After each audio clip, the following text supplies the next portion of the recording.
मेरा नाम आरुषि है। ये कहानी मेरी बेटी अदिति और उसकी जिंदगी से जुड़ी एक बेहद संवेदनशील पर दिल को छू लेने वाली सच्चाई है। मैं उत्तर प्रदेश के बिजनौर जिले के एक छोटे से कस्बे की रहने वाली हूँ।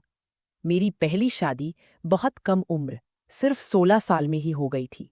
शादी के 2 साल बाद, जब मेरी उम्र सिर्फ 18 साल थी, मेरे पति की एक सड़क दुर्घटना में मौत हो गई।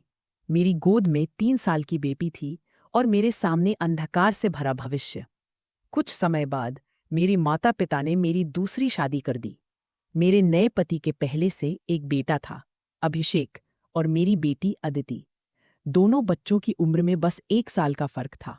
हम जैसे तैसे एक नई जिंदगी जीने लगे। फिर एक दिन मेरे दूसरे पति की भी बीमारी के चलते मौत हो गई। जिंदगी एक बार फिर खाली हो गई। पर अब मेरे साथ 2 बच्चे थे और उन्हें पालना मेरी जिम्मेदारी थी। हमारा घर छोटा था, 3 कमरे, एक कमरा दुकान के लिए, एक मेरा और तीसरा बच्चों का। सर्दियों के मौसम में मजबूरीवश मैंने अदिति और अभिषेक को एक ही कमरे में सुलाना शुरू कर दिया। वो भाई बहन की तरह पले बढ़े थे। लेकिन इसके बाद जो हुआ, उसने मेरी आत्मा को झकझोर कर रख दिया। हर सुबह अदिति बिस्तर की चादर बदल देती, फिर चुपचाप उसे धोने बैठ जाती और अक्सर बेहोश भी हो जाया करती। उसकी तबीयत दिन दिन बिगड़ती जा रही थी। डॉक्टर कहते कमजोरी है, फल फूल खिलाइए।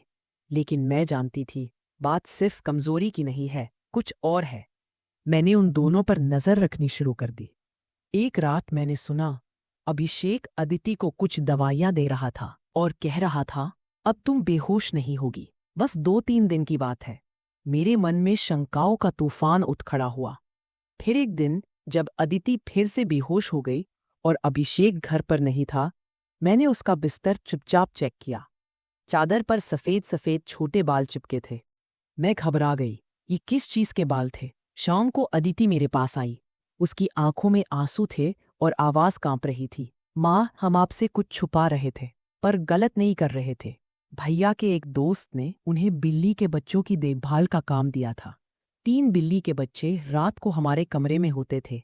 उन्हीं के बाल चादर पर चिपक जाते थे। सुबह मैं उन्हें धो देती ताकि आपको बुरा न लगे।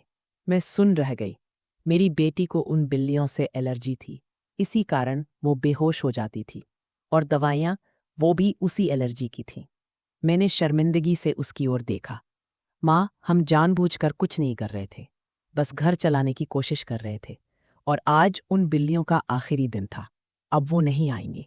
उस दिन मुझे एहसास हुआ, कभी कभी शक और डर हमें अपने ही बच्चों से दूर कर सकते हैं। मैंने अपनी बेटी और बेटे पर जो इल्जाम लगाए, वो पूरी तरह गलत थे। वो दोनों तो मेरे लिए संघर्ष कर रहे थे। मैंने ठान लिया, अब से मैं अपने बच्चों की हर बात सुनूंगी, उन पर विश्वास करूंगी, लेकिन साथ ही एक माँ का फर्ज निभाते हुए उचित सीमाएं भी बनाऊंगी। अगर आप भी माँ हैं, तो एक गुजारिश है, अपने बच्चों से संवाद बनाए रखें, उन पर विश्वास करें, पर जिम्मेदारी और मार्गदर्शन देना न भूलें। और जब बच्चे जवानी की दहलीज पर हों, तो उनका कमरा, उनका स्पेस और उनका बिस्तर अलग रखें, ताकि जो कभी ना हो वह हो ना जाए।